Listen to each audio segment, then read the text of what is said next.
आज बाबर आजम ने वो किया है जो कई सालों से मैं देखना चाहता हूं। नॉट आउट रहे, अपनी टीम को मैच जितवाया। और वो जो कहते हैं ना कि फिनिशिंग लाइन क्रॉस करके आपको बाहर आना चाहिए, वो किया है आज बाबर आजम ने। पिशावर जल्मी के फैंस को बहुत ज्यादा मुबारक हो। आज भी पिशावर जल्मी ने ये जीत के साबित किया कि कोई फ्लूक नहीं लग रहा, कोई तुक्का नहीं लग रहा। एक्चुअली अच्छी क्रिकेट पिशावर खेल रही है। हालांकि आज डाउट्स थे क्योंकि इनकी बॉलिंग लाइनअप बिल्कुल हिल गई थी। बांग्लादेशी प्लेयर्स वापस चले गए हैं।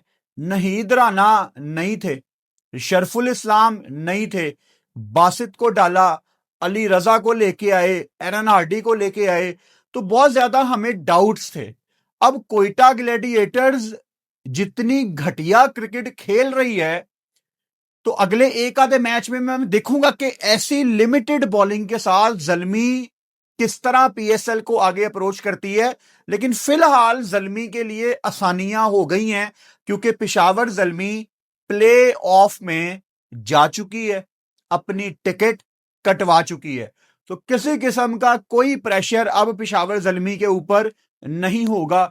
और आने वाले रिमेनिंग मैचेस में पिशावर जल्मी जिस ईज के साथ पार्टिसिपेट करेगी, ये ईज उन्होंने अपने लिए खुद पैदा की है। तो वो जो सुकून उनको आने वाले मैचों में मिलना है, वो डिजर्व करते हैं ये वाला सुकून। भाई साहब, पिशावर जल्मी हर लिहाज से आपको इस एचबीएल पीएसएल की टॉप टीम लग रही है। यानी अगर मैं आपको 3 टीमें बताऊं ना जो चैंपियन बन सकती हैं, या शायद इन तीनों में से कोई एक टीम चैंपियन बनेगी, या तो वो मुल्तान सुल्तान्स है, या तो वो पिशावर जल्मी है, और शायद आखिरी टीम कराची किंग्स हो सकती है। मुकाबला इन तीनों के बीच हो सकता है। अब कोई डार्क हॉर्स बन के खड़ा हो जाए यहां से और अनबिलीवेबल क्रिकेट खेलनी शुरू कर दे, तो उसका हम कुछ कह नहीं सकते, because cricket is a funny game. जैसे यूनुस खान ने 2009 में कहा था, बड़ी मशहूर उनकी लाइन है कि cricket is a funny game, T20 cricket is a funny game. तो कुछ भी हो सकता है यहां पे। पता लगे हैदराबाद कल दोबारा खेल रही है, वो तीसरे मैच में रावलपिंडी को हरा देते हैं, तो वो नीचे से उठ रहे हैं। और जो डेंजरस टीम होती है, वो जब उठती है हारने के बाद, तो फिर वो सबको हराती है। जैसे पाकिस्तान टीम मोमेंटम की टीम है। तो बाबर आजम आज 71 नॉट आउट बना के बाहर आए हैं। अब मुझे अंदाजा है कि ऑलरेडी सोशल मीडिया पे बहुत ज्यादा बात हो रही है, strike rate, strike rate, strike rate. देखो, जिस दिन आपने अपनी टीम को मैच जितवा दिया है, आप नॉट आउट बाहर आ गए हैं, उस दिन किसी चीज का कोई फर्क पड़ता ही नहीं है। ये जितनी भी बातें हैं ना स्ट्राइक रेट वाली, ये इररेलीवेंट हो जाती हैं जब आप अपनी टीम को मैच जितवाते हैं। यही बात मैं बाबर आजम को पिछले कई सालों से समझा रहा हूं कि जब आप सबसे ज्यादा बॉल्स खेल जाते हैं ना, तो फिर आपकी जिम्मेदारी होती है कि आप गेम को खत्म करके आए।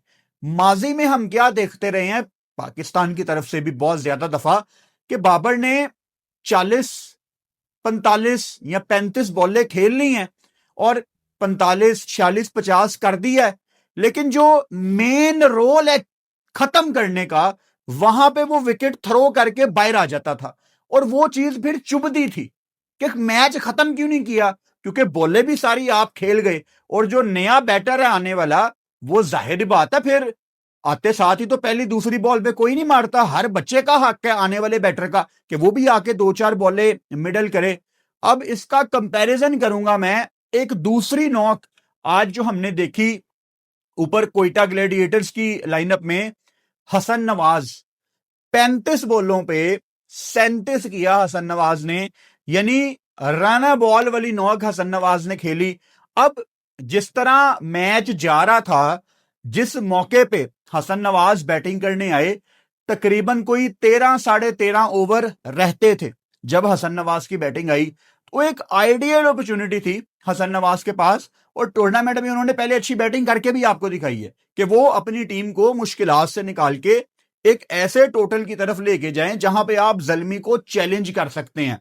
And again to be honest, ये पेशावर ज़ल्मी की आज की बॉलिंग कोई वर्ल्ड क्लास बॉलिंग नहीं थी।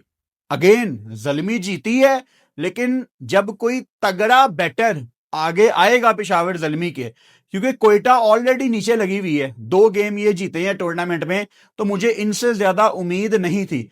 अब अगर आप ये कहो ना कि ज़ल्मी ने कराची को हरा दिया, मुल्तान को हरा दिया, तब नहीद और शरफुल इस्लाम थे।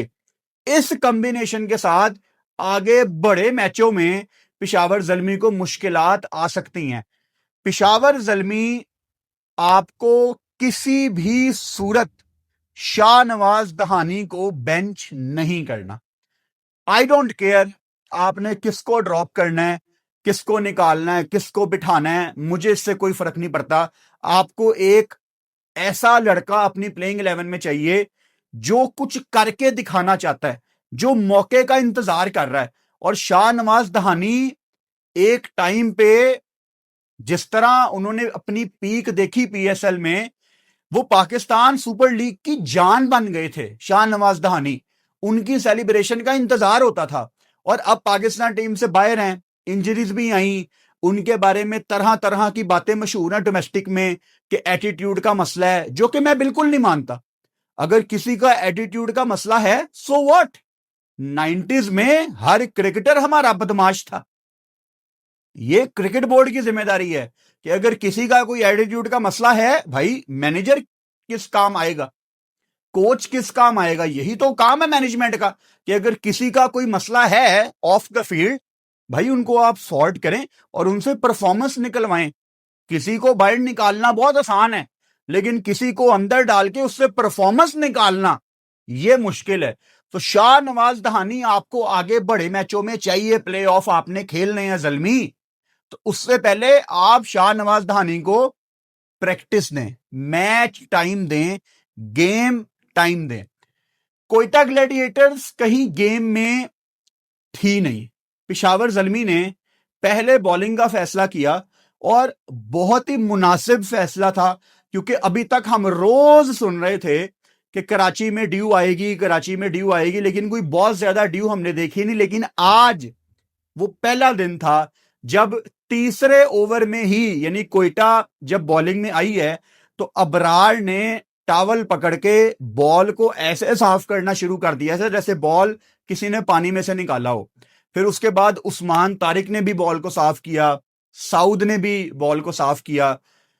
अब कोयटा ग्लैडिएटर्स ना इस चीज के पीछे छुप नहीं सकती कि बॉल गीला है, क्योंकि उस्मान तारिक का बॉल स्पिन हो रहा था, साउद का बॉल भी थोड़ा बहुत स्पिन हो रहा था, तो बॉल गीला होगा। लेकिन वो जो हम देखते हैं ना कि ड्यू फैक्टर की वजह से गेम ऑपोजिशन जीत गई, ये सीन नहीं था। कोयटा ने टोटली इतना कम लगाया था 154 कि उनकी बचत हो ही नहीं सकती थी, कोई चांस नहीं था कोयटा का। अगर कोयटा के किसी फैन को यह लग रहा था कि कोयटा ये डिफेंड कर लेगी, तो आप सिर्फ अपने आप को बेवकूफ बना रहे थे। ये पिच बहुत ज्यादा ड्राई थी, बहुत ज्यादा सीधी विकेट थी, और इसने दूसरी इनिंग्स में और ज्यादा स्लो होना था। यह हमें पिच रिपोर्ट में भी बताया गया। यही वजह थी कि जब एरन हार्डी भी आया है, तो वो शॉटे लगाने की कोशिश कर रहा था, लेकिन बॉल थोड़ा सा रुक के आ रहा था। इसके अलावा जब बाबर भी बड़ी शॉट लगाने की कोशिश करता था, तो बॉल थोड़ा रुक के आता था। हैविंग सेड दैट, थोड़ा सा जल्दी पेशावर ज़ल्मी ये गेम खत्म कर सकती थी, लेकिन कंसीडरिंग के एक भी गेम नहीं वो हारे हुए, किसी किस्म का प्रेशर नहीं है, तो उन्होंने उस लग्जरी का फायदा उठाया, जो कि उनके पॉइंट ऑफ व्यू से बिल्कुल ठीक है। लेकिन कोयटा बंदा आपका क्या इलाज करे? 6 मैचों में 4 ओपनिंग कॉम्बिनेशन आपने अपने चेंज कर दी हैं। शामिल हुसैन 5वें नंबर पे बैटिंग करने आते हैं, जबकि वो ऊपर परफॉर्मेंस दे चुके हैं। ये कौन सा साइंसदान है? देखो, I have nothing against Saud Shakeel, लेकिन T20 में फिलहाल मुझे साउद पाकिस्तान की टीम में नहीं नजर आ रहा। जितनी ये मेरी टीम है पाकिस्तान की, उतनी ही साउथ की है, उतनी ही आपकी है, उतनी ही किसी दूसरे प्लेयर की है, कोई भी आ सकता है। लेकिन साउथ का जितना सैंपल साइज हमारे पास मौजूद है, वो T20 का प्लेयर दिखता नहीं है। और कोयटा ने कोटे के ऊपर साउथ को कप्तान बनाया हुआ है। मतलब जो इनके ऑनर हैं नदीम उमर साहब, या इनके जो मैनेजर हैं आजम खान साहब, या इनके जो टीम के डायरेक्टर कह लो, टीम चलाने वाले कह लो, इनके फिजियो, ये जो 5-6 लोग कोयटा के सर्कल में है ना, ये इस टीम को एक मोहल्ले की टीम की तरह चला रहे हैं पिछले कुछ सालों से। कभी एक आधे मैच में परफॉर्मेंस निकल आती है या थोड़ा सा सीजन अच्छा चला जाता है, लेकिन south can not be your captain in PSL। आपने जो करना है साउथ के साथ आप कर लें, लेकिन साउथ शकील कोटे के ऊपर, आपकी लाइकिंग के कोटे के ऊपर कि ये हमारे क्लब का है, आप उसको फ्रेंचाइज में कप्तानी दे रहे हैं। और होता पता क्या है कि कप्तान के ठहराव की झलक आपको पूरी टीम के अंदर नजर आती है, और वो आपको बार बार कोयटा के अंदर नजर आती है। साउथ 13 बॉलों पे 16, ऊपर आज एहसान अली खेले थे। अब एहसान अली, इन्होंने पाकिस्तान से डेब्यू किया हुआ है T20 इंटरनेशनल में, और पाकिस्तान सुपर लीग में इन्होंने अच्छी बारियां लगाई हुई हैं माजी में। लेकिन मैं हैरान हूं कि इतना ज्यादा वेट पुट ऑन करके आए हैं ये वापस। पता नहीं क्या तैयारी की है, मैं बहुत हैरान हुआ हूं इनको देख के। फील्डिंग में भी फंबल नजर आ रहे थे। रायली रूसो को आउट किया सुफियान मुकीम ने, और सुफियान मुकीम तो अब दरवाजे तोड़ के पाकिस्तान टीम में आएगा। हालांकि पहले भी सुफियान मुकीम ने ऐसा कुछ नहीं किया था कि आप उसको बाहर निकालते। मैंने पहले भी बहुत दफा ये बात मेंशन की है, मैं आज दोबारा बता देता हूं। अबरार के साथ जो दूसरा स्पिनर व्हाइट बॉल में होना चाहिए वो सुफियान मुकीम है। उस्मान तारिक ठीक है, थोड़ा सा रुक के आता है, आपको देख के खेलना पड़ता है, लेकिन सिर्फ आज की बात नहीं है। मतलब उस्मान तारिक ने अभी तक ऐसा कोई मुझे एक मैच बताओ इंटरनेशनल मिला के, PSL मिला के, जो उसने अकेले ने अपने पॉज की वजह से गेम को टर्न करके रख दिया हो कि ऐसी की तैसी तुम खेल के दिखाओ। होता क्या, उस्मान तारिक अपना स्पेल खत्म करता है, 22 रन, 25 रन, 28 रन, उसका हमने क्या करना है? किसी दिन किसी ऑपोजिशन को मुश्किल हो सकती है उस्मान तारिक को खेलने के लिए, नो डाउट, लेकिन हमने तैयार किया था सुफियान मुकीम को। और वर्ल्ड कप से बिल्कुल पहले सुफियान मुकीम बाहर चला जाता है और उस्मान तारिक अंदर आ जाता है। वो फैसला तब भी गलत था। जिस रात उस्मान तारिक ने हैट्रिक की थी जिम्बाब्वे के अगेंस्ट, मेरी वो वीडियो निकाल के देख लो, मैंने उस रात भी कहा था कि यहां पे चढ़ते सूरज को सलाम होता है।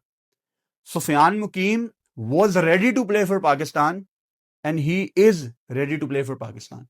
उसको बाहर बिठाना ज्यादती है पाकिस्तान की क्रिकेट के साथ और पाकिस्तान के साथ भी। तो सुफियान मुकीम ना पहले बाहर बनता था, और इस PSL में हाईएस्ट विकेट टेकर है। आज भी 3 विकेटें, उस दिन जो उसने मेन विकेटें निकाली हैं, मतलब ये नहीं कि उसने टेल एंडर को आउट किया, आज भी जिस तरह सुफियान मुकीम को यूटिलाइज किया गया, जैसे वो आया, रायली रूसो को आउट किया, शामिल हुसैन को आउट किया, और नीचे ख्वाजा नाफे को आउट किए। नहीं, ये वो बल्लेबाज हैं जो अपने बलबूते पे, specially Nafay and Rilee Rossouw, जो अपने बलबूते पे टोटली छोटे टोटल को बड़े टोटल में कन्वर्ट कर देते हैं। तो जितनी आप तारीफ करें सुफियान मुकीम की कम है, और मुझे बहुत ज्यादा खुशी है कि सुफियान मुकीम अपने पोटेंशियल पे पूरी बॉलिंग कर रहा है, और अल्लाह करे कि ये कॉन्फिडेंस सुफियान आगे लेके जाए। और आपको पता है कि जब स्पिनर्स की बात होगी तो अबरार और सुफियान जैसे लड़कों का नाम आएगा, उस ऑलराउंडर का नाम नहीं आएगा जो कि थोड़ी बहुत बैटिंग कर सकता है। मैं मानता हूं कि व्हाइट बॉल में या स्पेशली T20 में वो प्लेयर्स बहुत ज्यादा वैल्यू ऐड करते हैं जो थोड़ी बहुत बैटिंग कर लेते हैं, लेकिन यार मैं ना ओल्ड स्कूल ऑफ थॉट का बंदा हूं। मुझे पूरे बॉलर के साथ जाना है और मुझे पूरे बैटर के साथ जाना है, और मेरी टीम में एक ऑलराउंडर होगा। मैं 3-4 ऑलराउंडर के साथ टूर्नामेंट नहीं जीत सकता। जिनके साथ आप मुकाबला करते हैं ना, उनको 15-15 साल हो गए कि वो उन ऑलराउंडर्स को बना रहे हैं। आपका तो पता कोई नहीं है, आप प्रूवन फेलियर्स को वापस लेके आके कहते हैं कि हमने टीम बनानी है, तो ऐसे नहीं होता। आगे ऑस्ट्रेलिया आ रही है, जून में ऑस्ट्रेलिया ने पाकिस्तान आना है 3 वनडे खेलने, आपके लिए इंपॉर्टेंट सीरीज है। और बाय द वे एक और आपको अपडेट देता हूं, 4 मई को पाकिस्तान टीम ने बांग्लादेश जाना है। 2 टेस्ट मैच की सीरीज है, जल्द आपके सामने शेड्यूल आ जाएगा। मेरे ख्याल से 8 मई को आपका पहला टेस्ट मैच होगा, लेकिन अभी अनाउंस इन्होंने नहीं किया। सुबह 9 बजे मेरा ख्याल है ये टेस्ट मैच शुरू हुआ करेंगे, तो उन टेस्ट मैचों के दौरान भी मैं लाइव आऊंगा। जब शेड्यूल अनाउंस हो जाएगा कि टेस्ट मैच कितने बजे शुरू होना है, तो मैं कवर फोटो, यूट्यूब का हेडर सब अपडेट करके आपको बता दूंगा कि कितने बजे हम लाइव आएंगे। लेकिन इंशाल्लाह ताला प्लान मेरा यही है कि पहली बॉल से पहले मैं लाइव आऊंगा। यानी अगर 9 बजे मैच शुरू होना है तो मैं 8:45 बजे लाइव आया करूंगा, और शाम 4 बजे तक हम साथ बैठ के टेस्ट मैच एंजॉय करेंगे इंशाल्लाह। अच्छा, कोयटा की टीम में नीचे नाफे ने मुझे बहुत ज्यादा डिसअपॉइंट किया है। अगेन अपॉर्चुनिटी हमारे बच्चों को मिल रही है। उस दिन मैं अब्दुल्ला शफीक की बात कर रहा था, नईम की बात कर रहा था। अब आप देखो ना, दुनिया में अगर कोई दूसरी लीग हो रही है, आपके सामने किन क्रिकेटर्स के नाम आ रहे हैं? लोकल प्लेयर्स कि लोकल ने ये कारनामा सर अंजाम दे दिया। आजकल खबरें पढ़ रहे हो ना आप लोग, लोकल ने ये कर दिया, लोकल ने ये कर दिया। हमारे लोकल क्या कर रहे हैं? हमारे बच्चे जिनसे हमें उम्मीद है कि ये पाकिस्तान का फ्यूचर है, वो क्या कर रहे हैं? वो डिसअपॉइंट कर रहे हैं। हसन नवाज की 35 बॉलों पे 37 की बारी बिल्कुल भी काबिल कबूल नहीं है, क्योंकि आपने अगर इतना ज्यादा टाइम ले लिया है तो फिर ये जस्टिफाई नहीं है कि आप गलत टाइम पे अपनी विकेट थ्रो करके चले जाएं। और अगर आपने ज्यादा बॉलें खेल के गलत टाइम पे विकेट थ्रो करके चले गए हैं, तो आपका नाम चाहे कुछ भी है, आपको मैं हमेशा क्रिटिसाइज ही करूंगा, क्योंकि इसकी ना T20 में गुंजाइश नहीं है।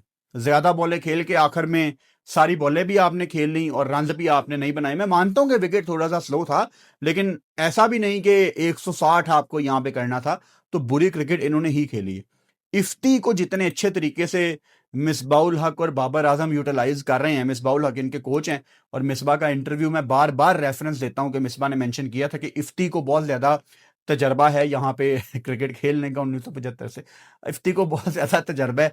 तो इफ्ती 3 ओवर उन्होंने पावर प्ले के अंदर कराए, फिर 7वां ओवर वो करने आए, और जिस तरह से इफ्ती नए बॉल के साथ आपको most of the time wicket लेते नजर आ रहे हैं, विकेट टू विकेट बॉल कर रहे हैं, मतलब I was not ready for Ifti. मुझे लगा था कि यू नो इफ्ती एक आधे मैच में कभी कर लेगा ठीक बॉलिंग, लेकिन वो हर मैच में ही अच्छी बॉलिंग कर रहा है। आज इन्होंने मोहम्मद बासित को इंक्लूड किया था। मोहम्मद बासित का पहला ओवर थोड़ा सा महंगा गया था, और महंगे के अलावा लाइन और लेंथ भी नहीं थी। मेरा ख्याल है 13 इनको पड़ा था, लेकिन उसके बाद इन्होंने ठीक बॉलिंग की है। हसन नवाज को आउट किया, टॉम करन को, और नीचे टेल हैंडर अलजारी जोसेफ को। नीचे अली रजा 4 ओवर 28, ओके टाइप डे। जो हाईलाइट थी इनकी बॉलिंग में, वो सुफियान मुकीम 4 ओवर 25 रन 3 विकेटें। अगर मैं जल्मी की बैटिंग में आऊं तो मोहम्मद हारिस के अंदर आपको एक बहुत ज्यादा इंप्रूव्ड प्लेयर नजर आ रहा है। आज भी मोहम्मद हारिस को डीप मिड विकेट और लॉन्ग ऑन रख के अबरार पीछे बॉल कर रहा था कि ये पिछली टांग पे आके गलती करे, लेकिन हारिस गलतियों से सीख के अब आपको अप्लाई करता हुआ नजर आ रहा है। पिछली गेम में भी मैंने इसका जिक्र किया था कि गलतियां नहीं दोहराई, और आज वाली गेम में भी Haris was ahead of Abrar. वो नहीं रेडी था गलती करने के लिए। और बाबर आजम भी, अगर 3 बॉलें अलजारी जोसेफ ने डॉट निकलवाई हैं हारिस को, तो बाबर की ये चीज मुझे बड़ी पसंद आई है कि बाबर आगे गया, उसने हारिस से बात की कि रिलैक्स हो जाओ, स्ट्राइक रोटेट कर लो। हारिस ने सिंगल ले ली। यानी ज्यादातर आप देखते हो ना यंगस्टर्स को कि वो रैश शॉट की तरफ चले जाते हैं। तो हारिस की फॉर्म जिस तरह चल रही है, मेरा ख्याल है कि वो दिन दूर नहीं है जब मोहम्मद हारिस आपको पाकिस्तान की टीम में वापसी करते नजर आएंगे। और बच्चे आपके यही हैं, हारिस, हसन नवाज, समीर मिनहास, मास सदाकत, साइम अयूब। बच्चे यही हैं भाई, फिलहाल आपके रोस्टर में बच्चे यही हैं। तो आपने बस इनको तैयार करना है। अगर इनमें से कोई आउट ऑफ फॉर्म है, उसको डोमेस्टिक में ले जाके निखारना है, पॉलिश करना है, फिर वापस लेके आना है। फिलहाल आपके 15-20 प्लेयर्स यही हैं सारे। बाबर आजम के बारे में शुरू में मैंने बात की, बड़ी अच्छी पारी थी, और सबसे अच्छी चीज के मैच फिनिश किया। मैटर नहीं करता कि स्ट्राइक रेट क्या है, नॉट आउट बाहर आया है, अपनी टीम को मैच जितवाया है। आगे कोई कुछ भी बोले, उससे कोई फर्क नहीं पड़ता। Well done Babar Azam. Kusal Mendis again was trying to play fancy shots at times, but उस तरह बॉल उनके भी बल्ले पे नहीं आ रहा था। और शुक्र है इसने भी 50 से कम रन किए हैं, वरना कुसाल मेंडेस ही नहीं फड़िया जा रहा। नीचे एरन हार्डी ने भी आके 18 रन जोड़े। अब इनकी कोयटा की बॉलिंग में एक चीज बड़ी इंटरेस्टिंग थी। उस्मान तारिक जो कि मेन वेपन होना चाहिए, वो मेरा ख्याल है 10वें ओवर में बॉल करवाने आता है, और साउद शकील उस्मान तारिक के आने से पहले 2 ओवर डाल चुके थे। और कमेंटेटर्स भी बहुत ज्यादा क्रिटिसाइज कर रहे थे कि your best card is Usman Tariq. अब उस्मान तारिक को क्यों नहीं ला रहे थे कि हारिस और बाबर खेल रहे थे, यानी 2 सज्जों के आगे ऑफ स्पिनर नहीं लेके आ रहे थे। तो ये जो मैचअप होते हैं ना, मैचअप मुझे पसंद है, I am all for matchups, लेकिन कभी कभी ना मैचअप आपको बेसिक क्रिकेट से दूर कर देते हैं। अगर कोई अच्छा बॉलर है, वो सज्जे को आउट करेगा। क्या मुथाया मुरलीधरन राइट हैंडर को आउट नहीं करते थे, ऑफ स्पिनर? क्या Saqlain Mushtaq greatest off spinner out नहीं करते थे राइट हैंडर बैटर को? क्या सईद अजमल आउट नहीं करते थे राइट हैंड बैटर को? ये ड्रामेबाजियां हैं। कभी कभी ठीक है, मैचअप समझ आ जाते हैं, लेकिन बचा के रखना उस्मान तारिक को, तो फिर मतलब क्या इंपैक्ट होगा उसका कि आप उसको बचा के रख रहे हो। अच्छा, वो अलहदा बात है कि साउथ ने फिर दूसरे ओवर में एक विकेट ले ली। अब कोई जस्टिफाई करे कि बाद में साउथ ने आउट कर दिया हारिस को, वो बाउंड्री भी कैच हुआ था, उसमें कोई ऐसा स्किल शामिल नहीं था साउथ का। लेकिन मैं पहले की बात कर रहा हूं, क्या आपका प्लान होना चाहिए कि 155 का टारगेट है, you should go with your best available option. और इनकी बेस्ट अवेलेबल ऑप्शन अबरार और तारिक ही हैं। जिस टीम के पास अबरार और तारिक हैं, वो टेबल पे आपको कहीं पे नजर ही नहीं आ रही, मतलब 5वें नंबर पे हैं कोयटा ग्लैडिएटर्स। समझ से बाहर है। अबरार बॉल जगह पे पड़ ही नहीं रहा था इनका, और अबरार को ना विकेट से बहुत ज्यादा सपोर्ट चाहिए होती है। अब मैं मानता हूं कि बॉल थोड़ा सा गीला था, लेकिन उस्मान तारिक ने बहुत बेहतर बॉलिंग की, उनकी बॉल स्पिन भी हो रही थी, और अबरार बहुत पीछे बॉल पिच कर रहा था। अच्छा, अबरार ना कभी कभी मुझे स्पिनर्स का शहीनशाह अफरीदी लगता है। अगर एक दफा अबरार को आप चार्ज करोगे ना, या एक दफा अगर अबरार का ऑफ डे है, तो most of the time Abrar आपको कम बैक करता नजर नहीं आता। ये थोड़ी इंप्रूवमेंट अबरार को लाजमी करनी है। अच्छा, इसके अलावा एक काफी इंपॉर्टेंट खबर थी पाकिस्तान सुपर लीग की, जो आपने कल सुनी होगी कि मुल्तान सुल्तान्स के कुछ प्लेयर्स दुबई चले गए हैं छुट्टियां मनाने, क्योंकि उनके अगले मैच में अभी दिन रहते हैं। उन्होंने कराची किंग्स के अगेंस्ट अपना अगला मैच खेलना है। ये किसी भी लिहाज से ठीक नहीं है। मुझे कोई ये समझा दे, आपके सामने गल्फ के हालात हैं, दुनिया के हालात किस तरफ चल रहे हैं, कभी भी कुछ भी हो सकता है। अभी आजकल सीज फायर लगा हुआ है ना, लेकिन फिर भी फ्लाइट्स में डिले हैं बहुत ज्यादा। जिनकी फ्लाइट्स बुक हैं गल्फ रीजन से, किसी की 1 दिन फ्लाइट आगे हो जाती है, किसी की 2 दिन। ये बहुत बड़ा फेलियर है हमारा कि हम प्लेयर्स को यहां पे इंटरटेनमेंट प्रोवाइड नहीं कर रहे। अब प्लेयर्स दुबई क्यों गए हैं? रिलैक्स होने के लिए। यहां पे मैंने आपको हफ्ता पहले एक वीडियो में जिक्र किया था कि जो बाहर के प्लेयर हैं, वो बिल्कुल भी खुश नहीं है कि बहुत ज्यादा सख्ती की हुई है पाकिस्तान सुपर लीग ने। अच्छा, इस सख्ती का ताल्लुक ये फिलहाल हालातों के साथ नहीं है, ये हर सीजन में ही ऐसे होता है। यानी एक फॉरेन प्लेयर ने बांग्लादेश प्रीमियर लीग की एग्जाम्पल दे दी एक मीटिंग में बैठ के कि पीएसएल से ज्यादा मजा तो हमें बांग्लादेश में आता है, क्योंकि अलाउ होता है। तो ये हमारा फेलियर है पाकिस्तान सुपर लीग का कि प्लेयर्स दुबई जा रहे हैं अयाशी करने, इंटरटेनमेंट करने, ऑफ टाइम गुजारने। क्योंकि पाकिस्तान में आप 10 साल हो गए पाकिस्तान सुपर लीग को, हमारा 11वां साल है, और आज तक हम प्लेयर्स को वो चीज प्रोवाइड नहीं कर सके जो उनको दुनिया की बाकी लीग्स में मिलता है। प्लेयर्स को थोड़ी सी फ्रीडम चाहिए। आप एक उनको पैडल खेलने ले जाते हो, एक वीडियो बना लेते हो, यार ये काफी नहीं है, ये काफी नहीं है। तो बहुत ज्यादा अजीब है कि एक तो शेड्यूल गलत है, वो तो उस पर हमें डाउट ही कोई नहीं है।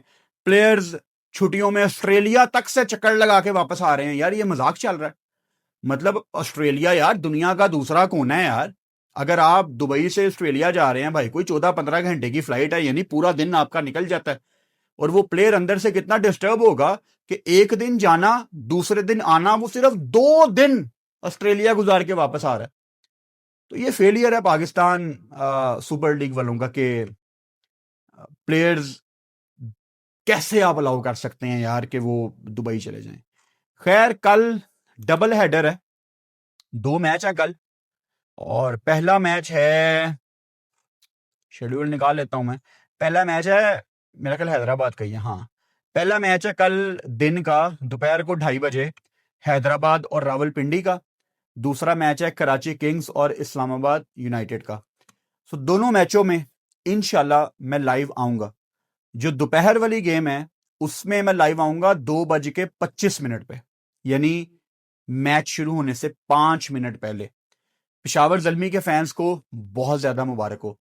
इंशाल्लाह ताला कल लाइव में दोपहर को 2:25 में आपसे मुलाकात होती है। चैनल को सब्सक्राइब कर लो और बेल आइकन लाजमी दबाओ ताकि आने वाली वीडियोस का नोटिफिकेशन आपको मिल सके। Good night.